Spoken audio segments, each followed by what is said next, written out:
Good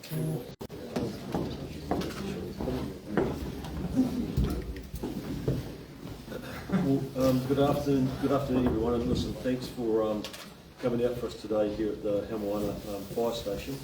I just want to start by saying that again, we've seen Hawke's Bay, Waira and Tairāwhiti having to deal with weather-related events that's caused flooding, damage and evacuations. And I just want to say that I want to acknowledge the mayors and the leadership here in the Hawke's Bay, in Waira, Craig Little and Rahit Stoltz and her team up in Gisborne. They have responded quickly, they've stood up the teams. Ian, I want to acknowledge you and your team from your civil defence team. You responded early. The police evacuated over 200 homes last night here in Hazlehurst. Obviously, what aggravated the situation with the rain was the fact that there was a 6-metre swell that was battering the coast. So I want to acknowledge everyone involved, our first responders who have done an outstanding job and responded quickly to what was clearly developing into a local state of emergency. We're trying to get, I personally am trying to get up to Waira to provide support up there to get on the ground and see what they need. And obviously I'm here to make sure that from a central government level we're doing everything that we can and providing the resources that the mayors, that their teams, that the controllers need to make sure that we have the best possible response to the communities. I have got a discretionary mayoral fund. I'm able to go up to $300,000 on that, and I have already triggered that.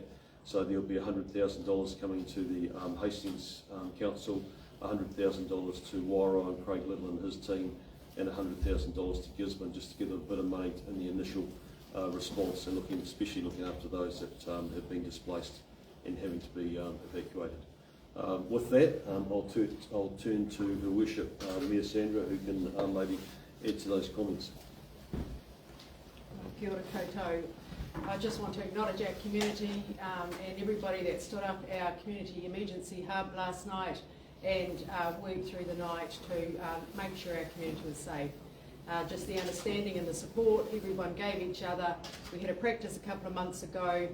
300 of our community from Homewana and Tiawonga came and worked out how we would manage this, and it's fair to say that they've done an amazing job, and incredibly grateful to everyone's support. How bad is the damage out there? Which parts are the worst damaged? Well, it's the areas that are low-lying, and we've had one home flooded, but the issue has been that we clear all of the shingle away so we can clear the drains and keep the water flowing. We have had a breach in the crest where the stones comes and the ocean comes over into homes, but the teams are working really hard to fill in those breaches so we can keep everybody safe and dry. And how long will the state of emergency last for? We've got a emergency management meeting at 3 o'clock, and we'll have a full understanding of how long the state of emergency will be in place. There's a big tide tonight at 9 p.m. We have to respect what that would mean for us, that high tide, just like last night at 9 p.m. And as we saw, as the Minister just said, we saw 6-metre waves, and so we just being aware that it's about keeping our community safe and what that means. And it sounds like that tide. 3 o'clock. Sounds like that tide could be worse tonight as well, even slightly higher. Well, you know, we thought the rain had eased off. We saw a little glimpse of sunshine earlier today, but the rain has been constant and steady all afternoon. So that lifts all our waterways, our lagoons, and that puts pressure on the whole coast. So it's just understanding how we'll manage to keep people safe through the night. And Minister, what's the situation in Wairua? Yeah, I mean, so Waira, the community south of the bridge, from what I understand, have been hit hard this time. Most of the damage was north of the bridge, and it relates again to the sea surge and 6-metre waves.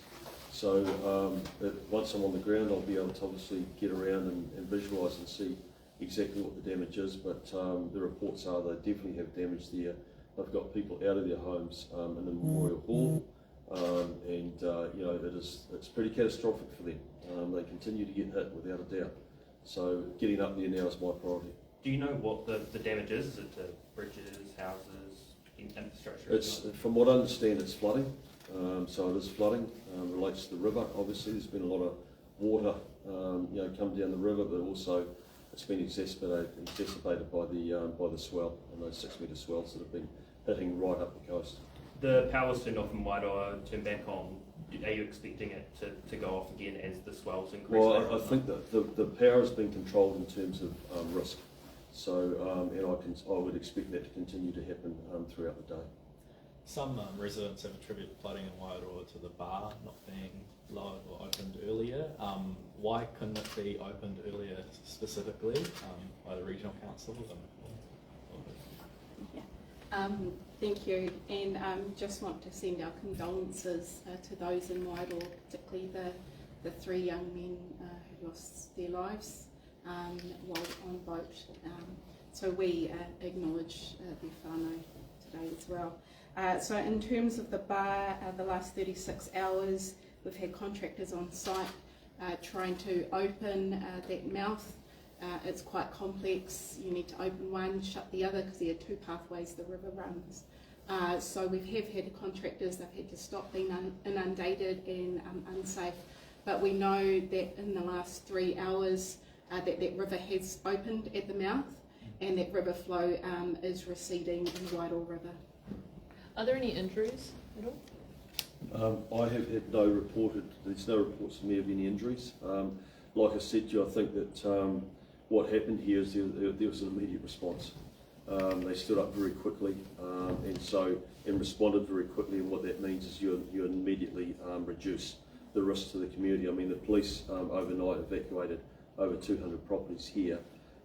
FENS, all of our first responders were out on the ground quickly, and that goes a long way to mitigating those risks around injuries or worse, a tragedy where you actually lose someone. In terms of slips and road closures, can you tell us anything more about those? All I know at the moment is that I can't get overland to Wairoa. That state highway is closed at the moment. I have heard that there are some slips, but obviously we'll get more information as it becomes available. Have you got any details on the time when that road will reopen? No, I don't. I have no information on that. They're working on it. Obviously we'll try to get it open as quickly as possible because it is a lifeline to Wairoa. You can still get down to Wairoa from Gisborne, but we want to get that road open as quickly as possible. What about the number of houses in Wairoa? Do you have any information about that? How many? No, I don't have any information in terms of how many houses have been impacted, but I just saw some images of some homes up there that without a doubt are underwater, but I'll get a much clearer idea of that when I get on the ground in Wairoa and can get a briefing from the Mayor and our CDM team up there. In terms of the quickness of the response this time around, is the quickness of this response due to the failings from Cyclone Gabrielle? Does it appear that civil defence has that? No, I think it's definitely lessons learned. I just want to be very clear that the people that responded to Cyclone Gabrielle here were very, very good. They were let down by the process, and that was highlighted in Sajiri Mataparai's report to me. But the one thing that we've all learned is that it's better to get going early. And without a doubt, the Mayor, her team, and Ian, everyone has stood up early, and it makes a difference in the response. And I think that the feedback that we're getting from the community is that they feel safer and they feel secure, knowing that response is early. And in terms of the infrastructure, are you worried? I mean, this region and Gisborne has a lot of fragile roads out there, not just the main highways, but a lot of the rural access as well. Yeah, so there's a lot of work being done right now to sort of assess that, to see just how much damage there is to the roading network. And events like these are particularly triggering for members of the community in the wake of Cyclone Gabrielle. Listen, we have to recognise that, and a lot of the work that's going on is to make sure that we get the welfare support that's required, especially in Wairoa, because they keep getting isolated when these things happen. But I know that I flew on a flight this morning from Wellington, and there was people on the flight that are locals here, and the anxiety levels start increasing immediately when you start to get situations like that, and it's only natural when you think about what's occurred. And so what are you doing to reassure people? Well, I think that the best reassurance I'd give you is that you've got an outstanding civil defence team, first responders and people in the community that have responded very quickly to make sure that the community is looked after and protected. And the other point that I'd make is that we're working very hard to make sure that there's welfare teams and there's support given to the communities that are affected. You visited Wairoa early after the election, after they were calling out for more money. Residents there have told our One News team that there has been a lot of talk and not a lot of action as nothing has changed. What's your response to that? No, I don't agree with that. I think that Hawke's Bay, Tairāwhiti, Auckland, Masterton, Tauranga, the councils that have been impacted and affected, whether it be flooding events or Cyclone Gabriel, are actually moving quickly with the recovery. Of course, there's been a significant amount of government support that has been put into Wara, but I acknowledge the fact they have been hit hard, and the reason why I'm trying to get up there as quickly as I can so I can understand from a central government perspective what we need to do to help them right now with the response. But I'm also the recovery minister. I want to have a very clear idea in terms of what we need to do to help with the recovery as well. It's been a tough 24 hours for the region. What have you been hearing from community members as to how they're feeling? Well, I think coming back to the point that was made, there's a vulnerability there and there's an anxiety that's only natural when you continue to be hit with the weather events like these communities have. But there's also an incredible resilience as well. Sadly, I visited the Emergency Operations Centre here in Hawke's Bay. The dedicated people that stand up and know what to do, sadly, because they've had a fair bit of experience now with having to deal with things like Cyclone Gabriel. But I've just been hugely impressed by how quick the response has been and how good the work has been in the community from our first responders right through to our civil defence people and controllers. Regarding early notice, the alarm on phones went out at 6:15 a.m. this morning, but people were getting their doors knocked on at 3 a.m. in Homoana. Why couldn't the alarm go out earlier, the general alarm? So that's an operational question. I don't have the answer for you right now. I mean, obviously, from a central point of view, we have the ability to be able to send those alerts out. There is a process that you go through to do that. But I just want to recognise what you've highlighted, and that's the fact that the local response was very, very fast in terms of knocking on doors and getting people to safety. And in regards to the fishermen, what have you heard about the rescue operation off the coast? Yeah, well, that is an awful tragedy, without a doubt. And not only does it affect the people of Gisborne, it affects the people of Wara as well. And talking with the Mayor this morning, he highlighted that all three of these men were characters. They're well known in their community, and it's just a complete tragedy. There was obviously a serious attempt to try and rescue them, and I feel for our Coast Guard crew that that did a valiant effort to try and get through what was atrocious weather conditions to try and get to them. It's just a tragedy all round. With those conditions, have you heard a lot about what those crews were facing, those rescue crews? Well, I mean, obviously they are well trained, they're professionals, they know how to operate in difficult environments, but I think you can see what we're dealing with here is a massive 6 metre swell, and obviously treacherous conditions, and those are that would have been a very, very tough decision. But at the end of the day, you don't want to have a double tragedy, but of course it's going to be hitting the communities very, very hard. Has any of this weather event surprised civil defence in any way, shape, in its size and magnitude?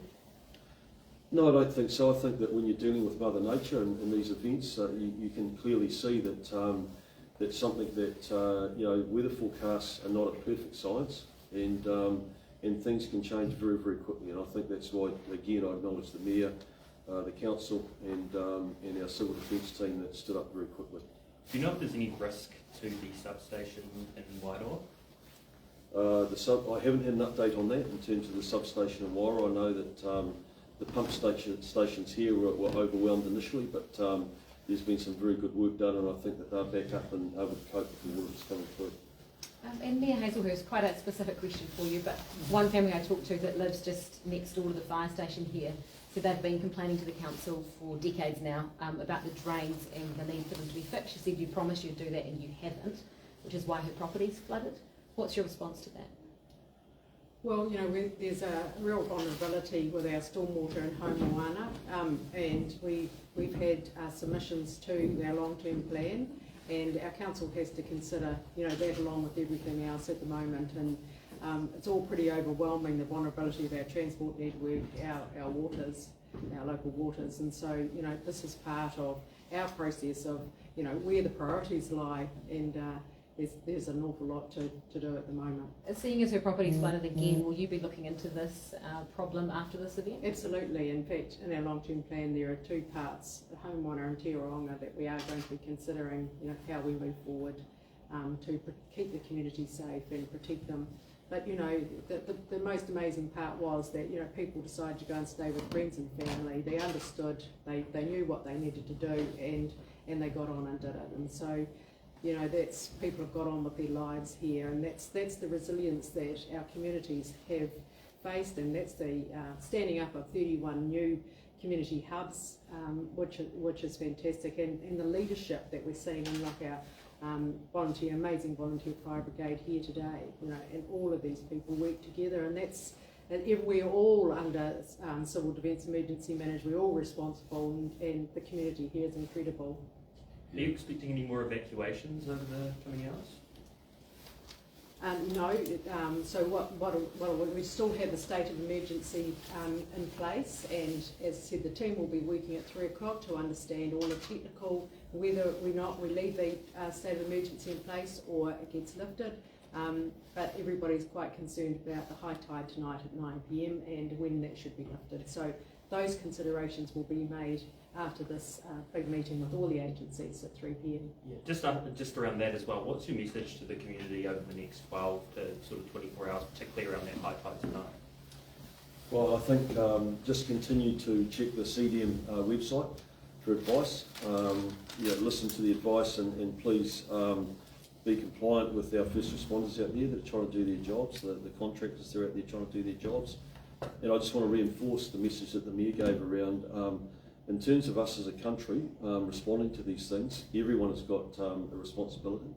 And there's a lot of things that people can do to get themselves educated and prepared and know what to do and to take the correct actions when we're hit with these weather events. That's something in terms of resilience for us as a country. We know we're going to continue to be hit with these weather events. A big part of the work that we want to do from central government is around education, so that everyone can be best prepared. Personally, they can take some responsibility and be prepared and know what to do as well. Speaking of education, over 20 schools have been shut today and more than 20 kura as well. Yep. Is there any likelihood of those schools opening tomorrow, or is that just assessed hour by hour? Again, there is an ongoing assessment being done in terms of, we currently have 3 local states of emergency in place. All of them will have their own different issues that they have to take into account and deal with. But of course, if the schools are shut, it's purely for the safety of the pupils, and they'll be reopened as quickly as we can. Minister, if you can't get to Wairoa tonight, what's your message to residents watching tonight as to how you're supporting them? I just say that, look, although physically we can't be there, they are in the forefronts of our mind. We want to know what we can do to continue to support the current response. And certainly we'll throw everything that we can at from central government, and we're doing that. And of course I will get up there. If I can't get up there tonight, I will make sure that I get up there so that I can have a clear understanding of what we need to do around supporting them with recovery as well. All right, I think that's us. Yeah, thanks very much everyone for coming out.